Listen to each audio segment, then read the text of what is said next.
अक्सर आप कुछ इस तरह के सेंटेंसेस को डेली लाइफ में यूज करते होंगे, जैसे कि मैं तुमसे मिलने के लिए तड़प रहा हूँ, वो अंग्रेजी बोलने के लिए तरस रहा है, वो पढ़ने के लिए तरस रही है, मैं गांव जाने के लिए तरस रहा हूँ। तो इस प्रकार के सेंटेंसेस को इंग्लिश में कैसे बनाते हैं, तो चलिए देखते हैं। तो इस तरह के सेंटेंसेस को इंग्लिश में बनाने के लिए लॉन्गिंग फॉर का यूज़ किया जाता है, जिसका हिंदी मतलब होता है तरसना, या फिर कह सकते हैं तड़प, या फिर कह सकते हैं बेकरार। तो जब भी हिंदी वाक्यों में तरसना, तड़प या फिर बेकरार का सेंस आता है, तो वहाँ पे आप लॉन्गिंग फॉर का यूज़ करके सेंटेंसेस को इंग्लिश में बना सकते हैं। तो चलिए इसके रूल को समझ लेते हैं।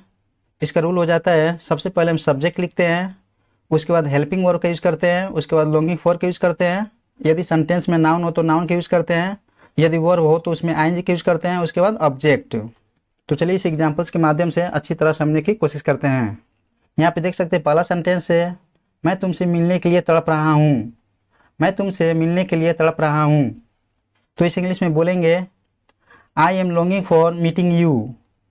आई am longing for meeting you, यानी मैं तुमसे मिलने के लिए तड़प रहा हूँ। यहाँ पे देख सकते हैं सबसे पहले सब्जेक्ट लिखा गया है, उसके बाद हेल्पिंग वर्ब का यूज़ किए हैं, उसके बाद लॉन्गिंग फॉर का यूज़ किया गया है, उसके बाद जो भी वर्ब होता है उसमें हम आईएनजी का यूज़ करते हैं, उसके बाद object.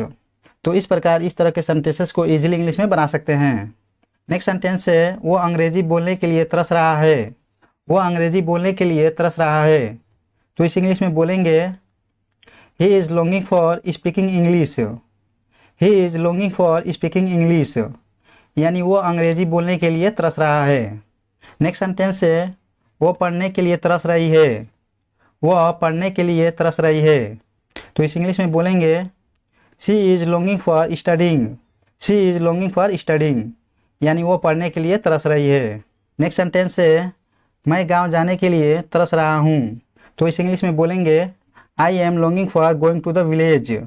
I am longing for going to the village, यानी मैं गांव जाने के लिए तरस रहा हूँ। तो इस प्रकार जब भी हिंदी वाक्यों में तरसना या फिर तड़प या फिर बेकरार का सेंस आता है, तो वहाँ पे आप लॉन्गिंग फॉर का यूज़ करके सेंटेंसेस को इंग्लिश में बना सकते हैं। यदि आप भी बेसिक से एडवांस इंग्लिश सीखना चाहते हैं तो आप हमारे चैनल को सब्सक्राइब कर सकते हैं, ताकि न्यू अपडेट पाते रहें। तो आज की वीडियो में बस इतना ही। मिलते हैं नेक्स्ट वीडियो में, तब तक के लिए नमस्कार। Thanks for watching this video.